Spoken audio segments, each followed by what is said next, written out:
What's going on, everyone? Welcome to Viral on Connect TV. I'm your host, as always, Kendra Dix here. And today we're talking about the story that created a lot of conversation about across social media in the HBCU community. But first thing first, join in the conversation using the hashtag Viral here on Connect. Don't forget to subscribe. Subscribers can. Tell a friend. Call a friend. Hit that subscribe button so you won't miss a thing. Tuskegee University has introduced a new dress code policy and student conduct policy. Reactions have been split. Some people say it's about professionalism and preparing students for the workplace, while others believe the rules go too far. Let's break it down. According to Tuskegee University, the updated policy is designated to encourage professionalism and maintain a positive academic environment. Some of the expectations include no bonnets in the classroom or certain campuses and buildings, no do-rags, no bedroom slippers, no revealing clothing. Cell phones should be turned off during class unless approved by the instructor. Students are also expected to follow attendance in the classroom conduct policies. University leaders say these rules are meant to prepare students for professional careers after graduation. I mean, you kind of make a point. It kind of makes sense when you think of it. Let's hear from our very own Bob Evans. Bob, let's take away what's going on with Tuskegee University and this dress code policy. Tonight on Viral, a major debate is unfolding at Tuskegee University. The historic HBCU has introduced a new dress code and classroom conduct policy, including restrictions on bonnets, do-rags, bedroom slippers, revealing clothing, and cell phone use during class. University leaders say the changes are meant to promote professionalism and prepare students for life after college. But not everyone agrees. Students, alumni, and social media users are weighing in, with opinions divided over whether the new rules build discipline or limit personal expression. Is this the right move for one of America's most respected HBCUs, or do these policies go too far? We'll break down the new rules, the reactions, and what they could mean for campus life. This is Viral, streaming now on Connect TV.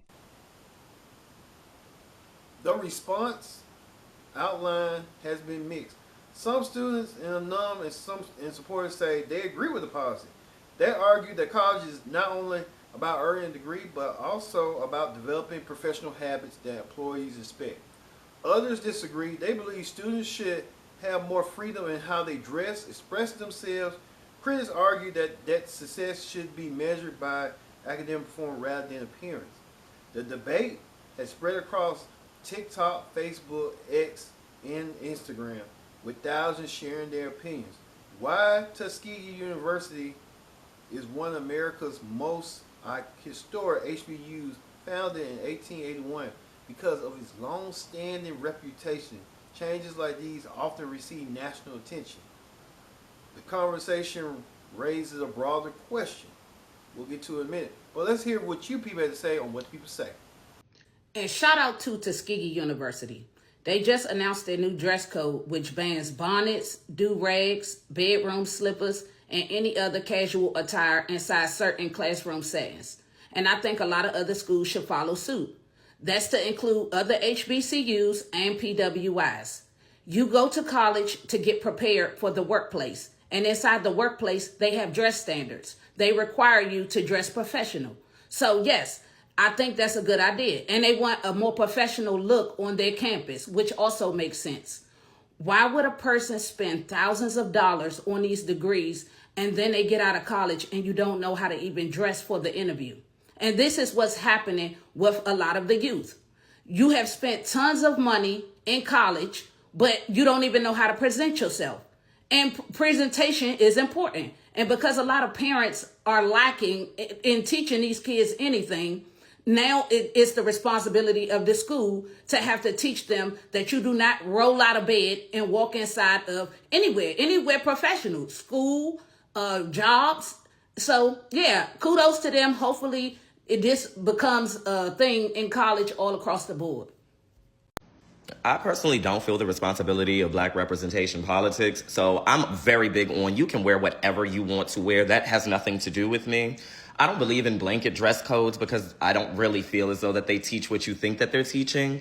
If you did want to enforce a dress code, you enforce a dress code at very specific times. For example, you're presenting in class. You need to be in business attire. There's a guest lecturer. I would like y'all to look a little bit more dressed up today. You're going to a job fair on campus. Let's be in business attire. There are times where you can teach people when and where, but blanket dress codes don't teach that. They just teach that one look is very unprofessional and ugly and you should never be seen in it. And then the other one is being praised. And I don't believe in that, personally. There are too many people who fail to understand that a lot of the lessons that we learn at our HBCUs do not center white people as much as y'all want them to. And that's why this entire situation about dress codes, I'm telling PWI students and alumni to remove yourself from the conversations and stop inserting yourselves here because y'all don't understand context. You don't understand HBCU culture, and you always think that something is connected to whiteness when it's literally not that. Like, black people should be able to have a level of standards that we carry because it's about how you show up for yourself. That is what our HBCU is teaching us, is how do you have self-respect for yourself.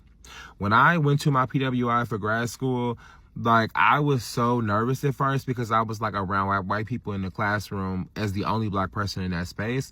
And I thought I was going to have a problem until I realized, no, my HBCU taught me a level of self-confidence that I will always be good in any room that I walk in. Like, that was not teaching me how to navigate. Like, I remember back in high school, people always said they didn't want to go to HBCUs because they wanted to know how to, understand white people. And, the world is not all black, so I got to go know how to navigate that space.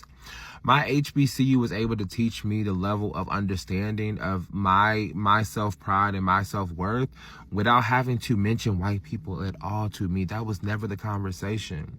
And when y'all talking about this dress code stuff and y'all keep saying, oh, it's pushing white supremacy, oh, it's assimilating the whiteness. No, baby, we don't talk like that at our schools. While there are certain people who want to assimilate in them spaces, that is not the lessons that are taught to us. So when I tell y'all to remove yourself from the conversation, please do so, because you don't understand that level of context there. We have so many talented, educated black people on our campuses where they are literally just being a elder, trying to make sure that we have self-respect for ourselves. That's all that is. Just because your PWI allowed you to walk around with your messy bun and your pajama pants and all of that and not care about life, that is on you, baby. Like, keep y'all conversations over there and stop inserting yourselves over here. That's all that I'm saying. I'm not trying to bring us together. I want us to stop trying to compare each other to ourselves. But I keep bringing y'all up because y'all keep inserting yourselves. It's like y'all be waiting for something HBCU related to come up so y'all can start talking and inserting yourselves in our conversations. I've seen so many videos. Oh, I went to a PWI. Yeah, stop talking about it, bro. Like, y'all keep jumping into the conversations. So all I have to say is stop. Just stop, because y'all don't get it. Tuskegee University is updating their dress code policy by banning do-rags and bonnets and bedroom shoes as well. But they're doing all of this under the guise of helping students prepare for the workforce, right? And the thing is that I would like to argue that do-rags are needed for the workforce, because I'm trying to look nice at the workforce. And to do that, I need my do-rag and my bonnet in between time. Because what does that do for me? It locks in moisture, maintains my waves, and it protects my hair from frizz. My phone was dying, but I'm still going to get my shit off. My point is that I personally think that black students will learn better if they're comfortable. And one way that you can make them feel comfortable is not have them stressed out about their hair while they're in school, because they will need that kind of lack of pressure. So this way they can take that into the workforce when their hair is nice. And in the past year, me personally, I've been learning about women's health. I've literally been learning about EDS, adenomyosis, endometriosis, Hashimoto's disease, PCOS, now being PMOS. I've literally talked about HPV and so many other things like the pink tax, or how women have so much unpaid labor within marriage. And I'm teaching this all within a do-rag. Now, between you and me, these niggas are tripping, but I understand. It's all rooted in anti-blackness, and respectability politics, because when you really think about it, who are we really preparing for? Tuskegee University is enforcing a very strict dress code when it comes to bonnets and do-rags and bedwear around certain parts of their campus. As an HBCU grad, I'm gonna call a spade a spade. HBCU culture, historically, comes from the black elitism and black bourgeoisie. And this rule right here is a perfect example of that culture rearing its head. Now, do I agree with it?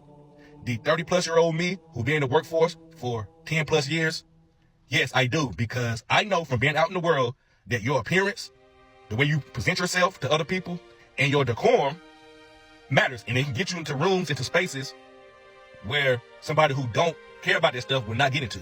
But also, I do understand why some people disagree with it, because if you're paid to go to college, I feel like you have the right to express yourself and shouldn't be looked down upon for expressing yourself in any manner that you want to, as long as it's not too crazy or too out there. But overall, I do agree with it, because I know in the real world, there's certain rules and stuff you got to follow. Some of y'all young folks, y'all might be mad, but please understand. But I agree with this decision. Because one, you in college. I know you're supposed to have a little fun. But this is also the time where you be molded into an adult. So when you going, no matter what profession you're pursuing in school, you're supposed to be looking professional. So you can't be going in with the routine of coming in with bonnets and do-rags on, like we walking into Walmart at 2 or 3 o'clock in the morning, 12 o'clock. I'm seeing that too often. We're getting too comfortable with that. So as a black university like that, HBCU, they trying to set the standard and mold you into, no, we're going to ban this. Because it's not because we just want to be a party pooper, but we trying to mold you into the man and woman into a professional career. Because you can't walk into a job interview with a bonnet and a do-rag. And I know, and don't say, well, I know I can't do that. Well, I don't know. So I've seen some of them that try to do that shit now. Or some of them that you may not walk in there with no bonnet on, a do-rag on. But y'all just pull that mug off and walk into an interview. Now, come on. So this would get you into the habit of looking presentable. I'm telling you, if ain't anybody told you, looks are important. Presentation is important. You can talk a good talk all you want, and they be like, yeah, good mindset. Just don't look the part.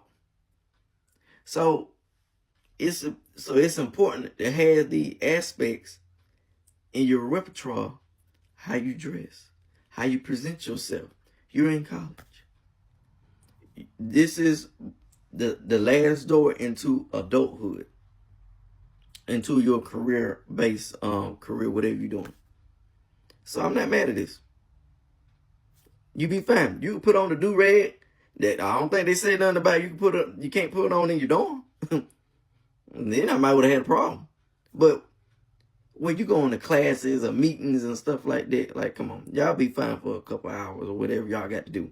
And then you go back to your dorm or home or whatever, y'all can put that thing on. Just saying. You want to be successful, right? Just adapt it. That's all. But let me know what y'all think. Tuskegee University just announced that they are updating their dress code, and this has caused a lot of debate online. And I will put that statement right here on the screen. But long story short, they said that students are not allowed to wear bonnets, do-rags, pajamas, or slippers in the classrooms and dining areas of the campus.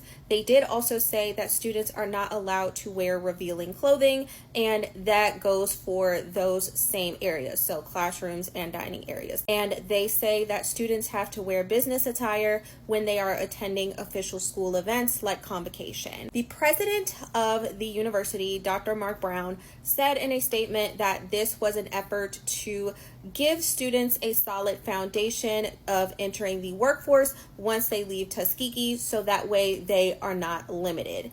And this has caused a lot of division online. You have people saying that this was a long time coming. We need to definitely have this policy in place. However, there were other people on social media who expressed concerns about affordability when it comes to buying business professional clothing. So the comments on this whole thing have been very split. Now, I will tell you guys my experience. I did go to an HBCU, and during my time there, we were, of course, allowed to wear casual clothing when we were in class, whether we were in the dining area. However, when we had official school events like convocation, we did have to dress up, and we did have classes where some professors required you to dress up because they were preparing you for the workforce, essentially. And I am very curious to see what you guys think about this whole thing. Well, Tuskegee Institute of EBT Education at Tuskegee University, which I actually hold a great esteem because it's one of the OG black colleges, has put out this. Now, when I walk around and say, yo, stop wearing do-rags and bonnets all the time, you say, I hate being black. What do you say to the Tuskegee? We about to fact check this. First, if you're messing with me, make sure you hit that follow button. And this month they're celebrating Disability Pride Month. Let's get it. What the hell are you talking about? First, what Tuskegee University is doing is not only anti-black, it doesn't make any sense. First, bonnets were created as protective headwear to protect black people's hair. Bonnets are widely used in the black community not only to cover bad hair days, but to also cover certain hairstyles. Not to mention, there's not enough evidence to prove that what you wear will affect your performance. In fact, one study shows that uniform did little to help students improve their grade. But a 2005 study shows that students that wore clothes for comfortability rather than social status actually performed better. Instead of Tuskegee University policing of what people are wearing, they should be focused on fostering a comfortable learning environment for their students.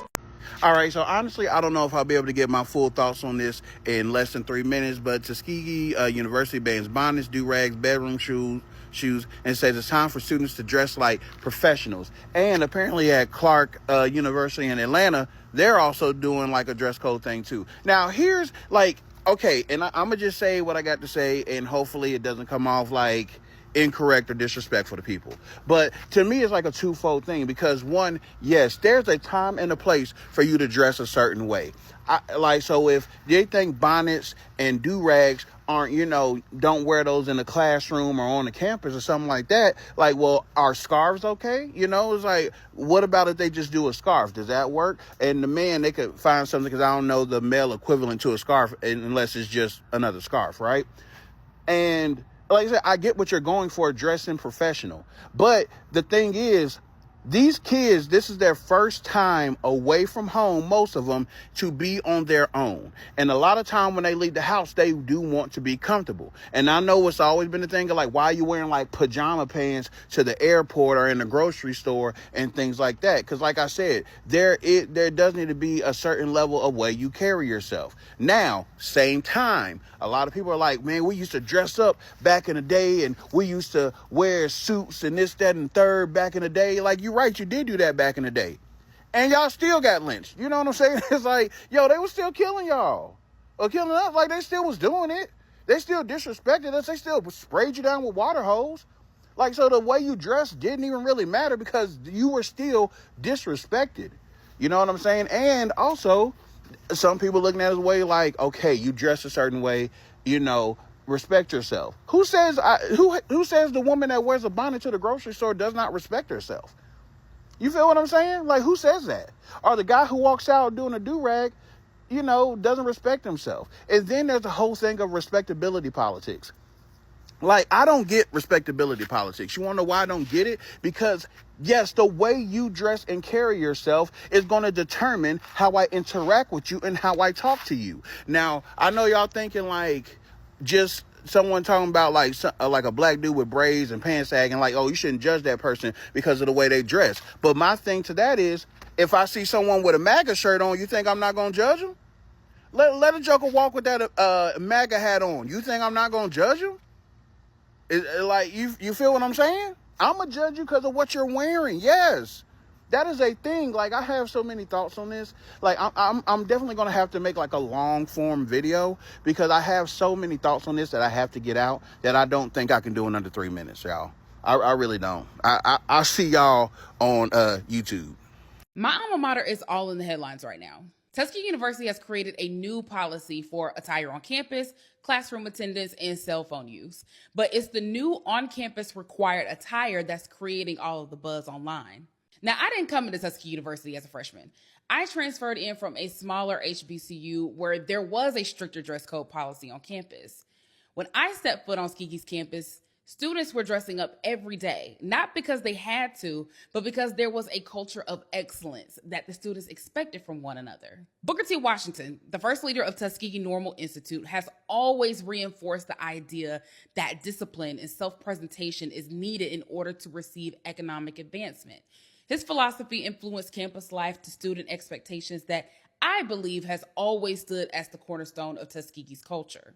Now, don't get me wrong. When I was a student at Tuskegee, we weren't in business suits and pantyhoses every day. But the calf on Fried Chicken Wednesday was our runway. And we were putting that shit on.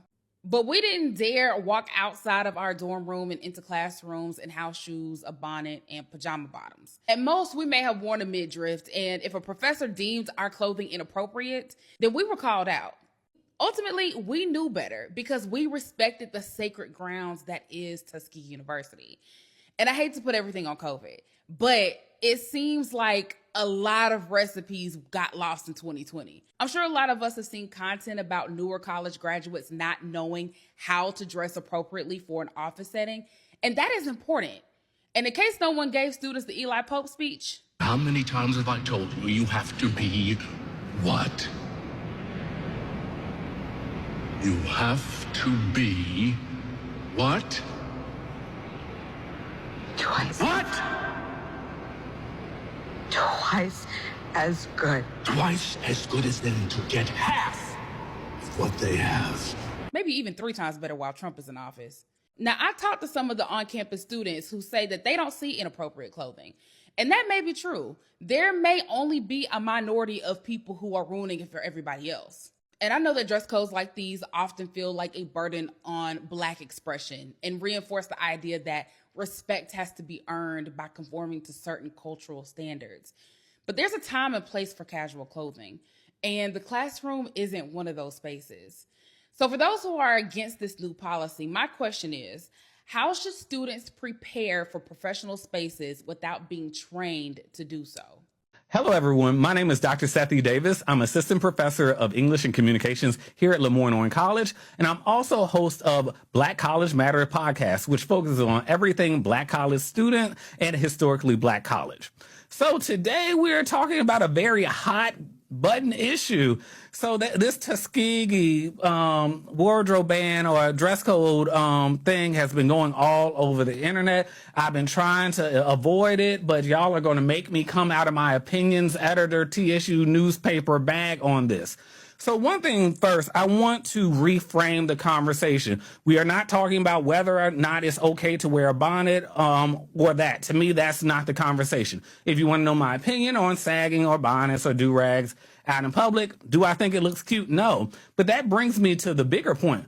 Who the hell cares? It's not about what I make of what other people wear. Now, how I want to reframe the conversation, though, is as a public speaking instructor or professor. So where me and my students talk about wardrobe is specifically presentations. So I oftentimes ask my students, what is it that they think effective presentation attire looks like? And you'll oftentimes hear from most students, they'll say the business casual, the button up or whatever. But we also talk about options, that there are a multitude of ways to look professional or prepared or intentional. So there's wearing all black, there's being color coordinated, there's the group wearing similar things or wearing similar colors. All of these are ways that we also signify to our audience that we are prepared and that we're taking the presentation seriously. And so for the students that I'm really cool with that joke and check in class, I'll ask them, so are we wearing the bonnet for the presentation? Are we going to have our behind all the way out with our boxes out for the presentation? Is that effectively helping us understand breast cancer awareness, or is that potentially a distraction? So what I think is it needs to be a conversation. No one dresses on campus at graduation the same way that they dressed freshman year. But what happens is people get on campus, they look around, they see how they're being interpreted, and they make their own decisions for their own goals. And that's essentially what we're trying to get students to do. Critically think and be intentional for their own goals. Thank you. Going to class in a take your ass down to the welfare fit needs to be stopped. Frankly speaking, I fully support the dress code at Tuskegee University. Moreover, frankly speaking, I do feel like any HBCU that has not implemented something or similar to this needs to go ahead and do so. We are past setting a standard for our community to be great. There's been such a decline, especially with this new generation, that I don't know what the fuck is going on, but it seems like nobody takes pride in how they look outside their home, in public, at these airports, at school. And I get it, not everybody was raised. Hell, thinking back, I went to Texas Southern University and graduated. That's important as well. And I don't necessarily, I remember people would wear like do-rags or whatever on campus. It wasn't too often though. And I do remember a lot of professors would not allow people in the class if they had a do-rag or a bonnet on. But back then in Houston, Texas, the girls had their hair laid. And even then, we used to kind of dress up weather permitted because, living in Houston is equal to living in hell. And that shit is hot as fuck. But even when I was a teenager, my mom instilled in me, when you leave this house, you are not only a representation of yourself, but you are a representation of your family and how I raised you. And you will not embarrass me. I still hold on to that to this day, and I pass that knowledge on to the next generation. You have too many people out here acting and not leading by example. And that's a huge problem. It's crazy that I've seen pushback on this on social media. The question is, where do we want to set the bar? Do you want it to stay in hell? You can't sit here and talk about black excellence and being a stereotype. In the worst way. Nonetheless, comment your thoughts below. Are you for it, against it? And if you attended an HBCU, comment which one you went to below. And as always, thanks so much for watching. Mwah. Bye. So this is about to be an unpopular opinion, but the conversation about Tuskegee's dress code isn't actually about bonnets and do-rags. It's about anti-blackness, respectability politics, and one question I don't think anybody is asking right now. Why don't most PWIs have these same kinds of dress codes? Let's start there. Some people support the policy because they think it teaches professionalism. Others see something deeper, like myself, because when the clothing that is being discussed is bonnets and do-rags, items that are specifically connected to black hair care, it no longer feels culturally neutral. And here's what history teaches us. Black people have never been discriminated against because of what we wore. Black people in their Sunday best were denied civil rights. Black professionals in tailored suits still experience racism today. Changing our clothes has never ended racism or anti-blackness. This is where the respectability politics enters the chat. Respectability politics says if we just present ourselves the right way, we'll be treated better. But history tells us that is only partly true. I absolutely believe that we should be teaching Black children and young adults how to navigate professional spaces. The question is, are we teaching them how to code switch when necessary, or are we teaching them that parts of Black culture are inherently unprofessional? Those are two totally different lessons. And here's the part that I absolutely cannot ignore. Tuskegee says that this policy is about workforce development. All right, then why don't most PWIs have campus-wide dress codes banning bonnets, pajamas, slippers, do-rags? And most PWIs, the students are treated like adults. Dress expectations usually exist for clinical programs, internships, presentations, or formal events, not everyday campus life. So if the goal is workforce preparation, why is it only enforced at HBCUs and not at PWIs? That's the conversation I think we should be happening. I'm curious where y'all land on this though. Can the HBCU uphold these types of professional standards without reinforcing respectability politics? Or do you think that dress codes are necessary preparation for the real world? Let's talk about it. Okay, bye. Not my typical content, but let's talk about the Tuskegee dress code they are trying to enforce. From someone who has a college degree, I've worn many of suits over my career, and now I get paid to speak in my bonnet. Wear what you want to wear because they're going to judge you anyway. Here's the thing. I would rather the babies show up because a lot of us don't make it to college. A lot of us cannot afford college. A lot of us, it's not accessible to us.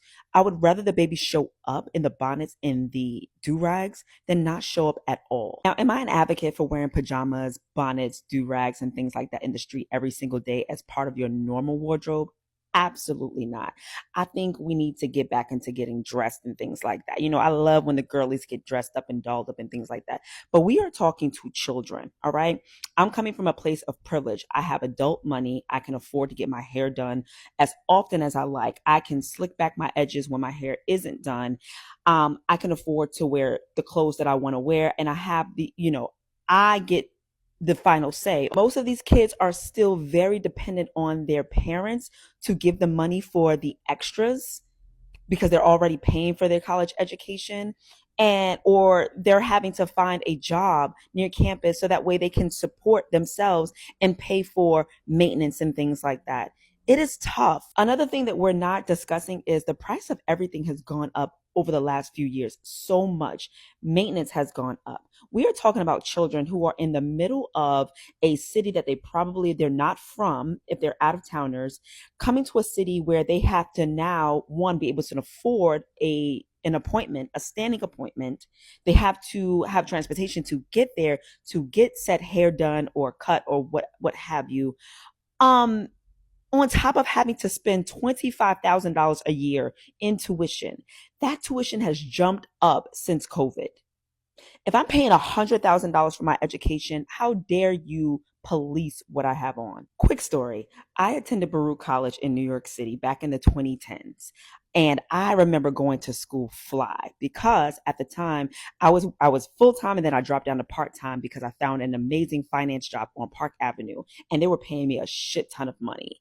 And at the time I used to wear Louboutins to school and to work. I mean, I was dressed to the nines. I got in an elevator one day going to work and a coworker stopped and asked me, "How are you able to afford to wear those shoes?" And someone came to my rescue and was just like, "You don't ask someone that. Why would you ask her that? Like, that's a weird question to ask a woman." And they were right.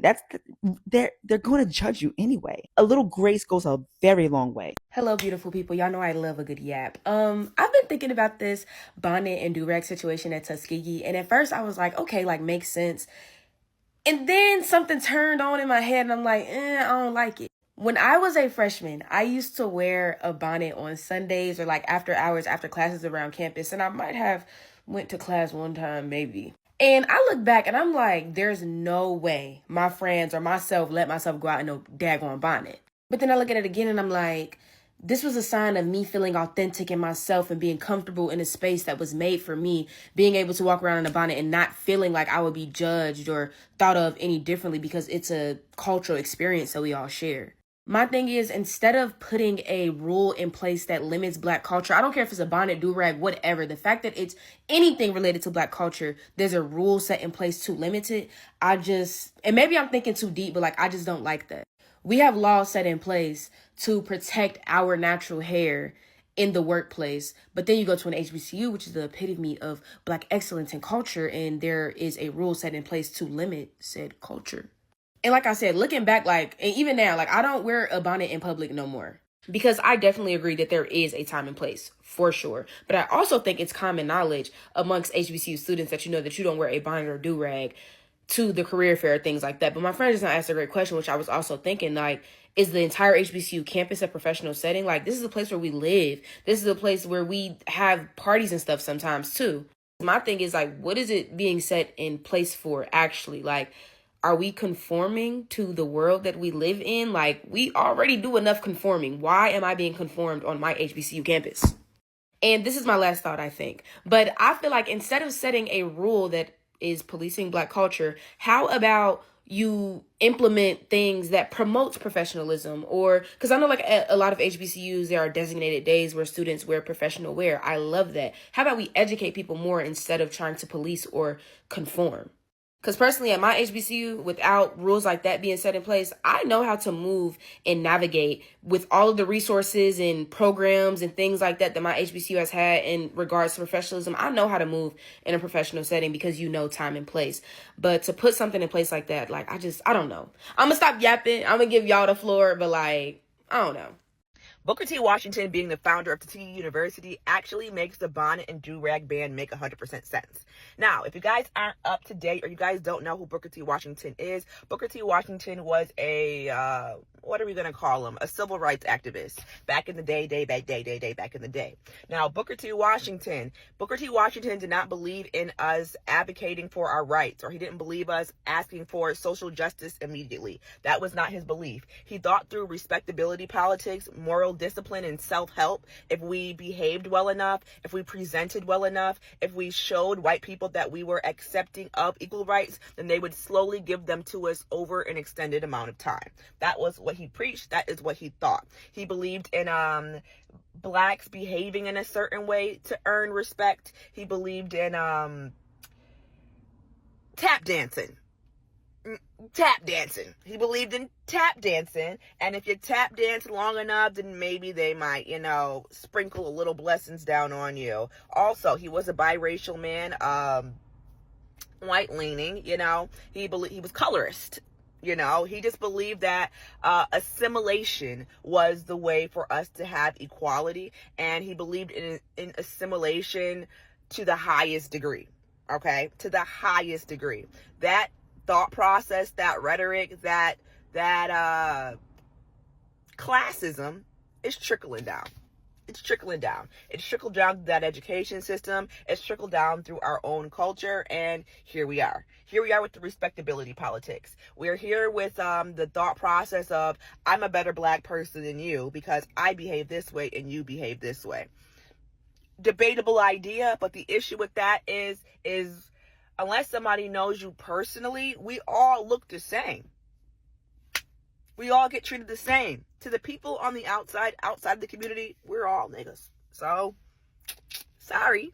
What y'all think? Tuskegee dress code, valid or not valid?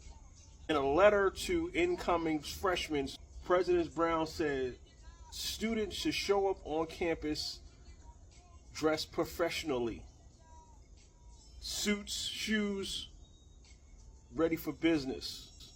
The letter further states that do-rags, bonnets, pajamas, all of those things are not acceptable, will not be acceptable in classrooms and essentially mixed-use areas around campus.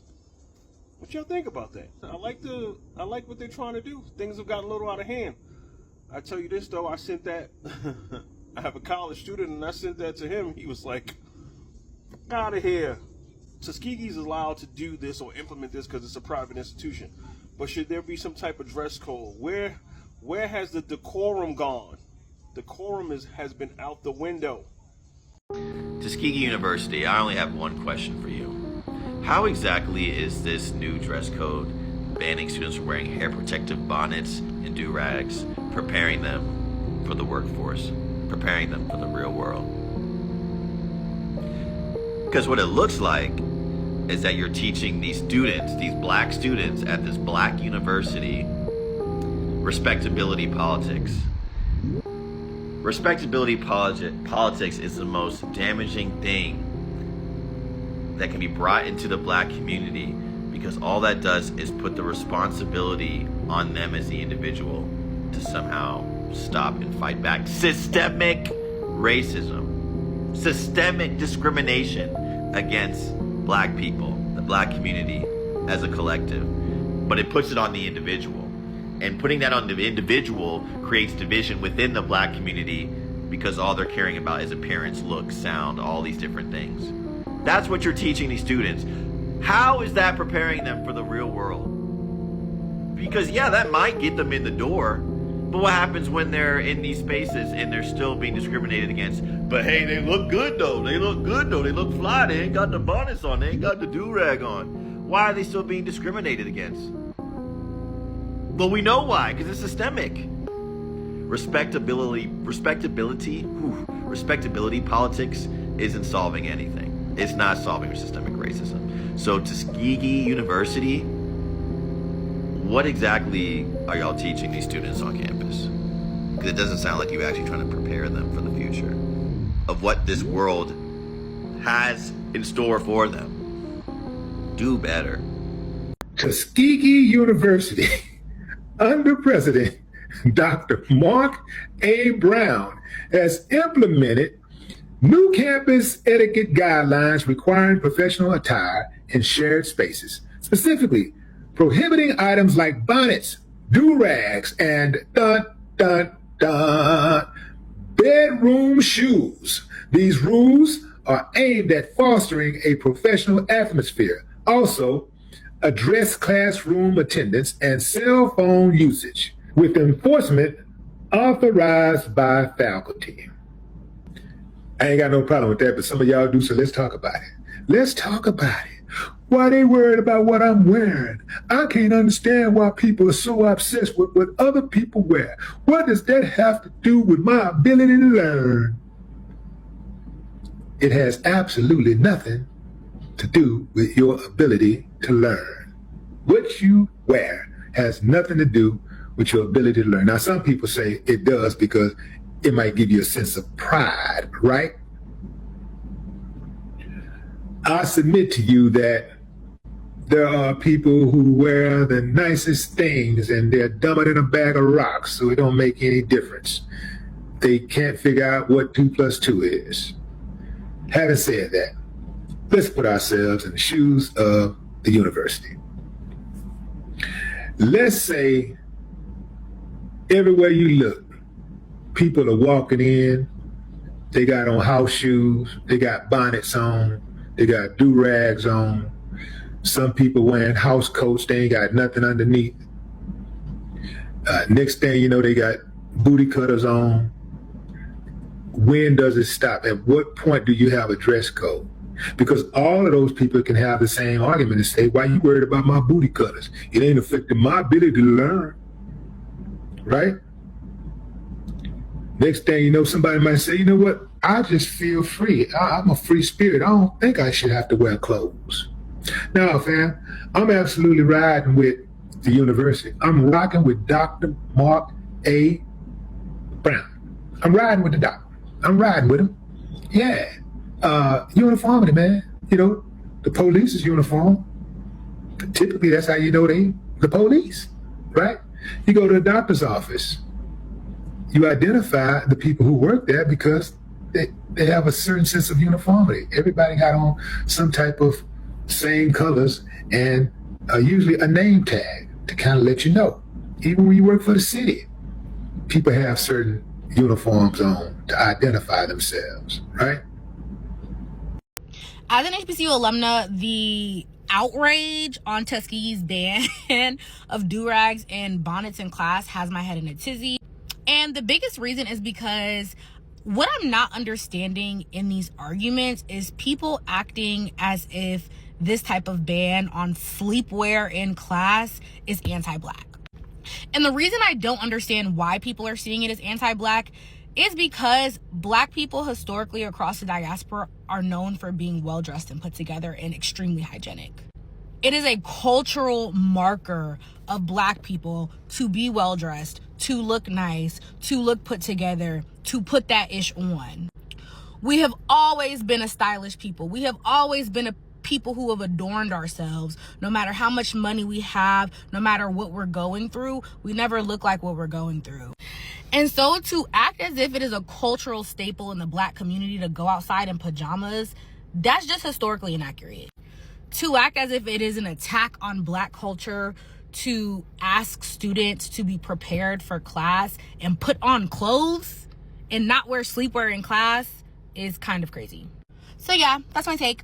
Tuskegee University, which is an HBCU, has banned bonnets, do-rags, and bedroom shoes in class under new dress code policy. And not only is this anti-Black, I raised the question, why can't you be a safe place for black students? Everywhere we go as black Americans, we are being judged by a system that was never meant for us. So you would think people that are part of the HBCU would give an understanding to black Americans and let them wear their bonnets, do-rags, or bedroom shoes in class. One, you don't know what people are going through. When you are depressed, you don't want to get up and do your hair, but you still want to go to class. So if this person was willing to just throw on their bonnet and do-rag and go to class, they would be more willing to go because of that. But if they have to go get dressed, be sure, and be professional, they may just end up not going altogether. And it's also like, you don't know if people are going in between hair appointments. They don't have enough money to afford the next hair appointment, so they might wear a do-rag or bonnet to cover their hair because it's not up to par, and they can't afford to address it that day. There are so many examples or things to be understanding in a safe space for black students, but instead you want to impose white supremacy and be like, you better come here professional or you're gonna be in trouble. So yes, Tuskegee University and HBCU has definitely dropped the ball with this new dress code policy. We will see if enough of the pushback they will actually change it or reverse it. But yes, as of now, you cannot wear bonnets, do-rags, and bedroom shoes in class under their new dress code policy. Expecting college-age students to come to class dressed appropriately shouldn't be this controversial. But Tuskegee University's ban on bonnets, do-rags, and pajamas in the classroom has people in an uproar. And what bothers me the most is the notion that bonnets and do-rags have become synonymous with black identity, when black culture has always taken pride in presentation. What's ironic is many of the same ones defending the right to wear bonnets in the classroom are the same ones cheering women on when they make story times about leaving their hinge date in a restaurant because he showed up to a 5-star dining experience wearing jeans and a t-shirt. So you do understand that different settings require different attire. This mindset is exactly why we have teens showing up to job fairs in hoodies, t-shirts, and slides, wondering why employers aren't taking them seriously, because the adults who should be teaching and modeling professionalism are instead encouraging the lowered bar, labeling any attempts at standards respectability politics. We've fallen so far from the standard of excellence our ancestors set for us. To look at photos of us during the Harlem Renaissance, the era of HBCUs in the early to mid 20th century, black people took tremendous pride in the way they presented themselves to the world. It wasn't about impressing another race. It was a reflection of the respect we had for ourselves. College isn't just about earning a degree. It's about preparing you for adulthood and the professional world. Part of that preparation is learning that there's a time and place for everything. The phrase Sunday's best came from our community. Even high schools have dress codes. Why would it be outrageous that a university preparing young adults for the workforce would have one too? You're not going to convince me that dropping the standards so low for our youth will yield any positive results. These students should be taught to respect themselves, the classroom, and the institution, and recognize that every environment isn't meant to be treated the same. You people had a lot to say about it, and that's why we say the conversation also raises a broader question. Should colleges enforce professional dress code standards, or should students decide it is appropriate to wear what on campus? Many universities already have a dress code expectation for internships, presentations, and formal events, but extending those expectations to everyday class campus life has become the center of this debate. Now we want to hear from you. Do you support Tuskegee University's new dress code? Do you think these policies help prepare students for the workforce, or do you think they are too restricted? Leave your thoughts in the comments below. If you enjoyed this report, be sure to like the video, subscribe to Connect TV, and turn on all your notifications so you never miss an episode of Viral. Thanks for watching. We'll see you next time on Connect TV.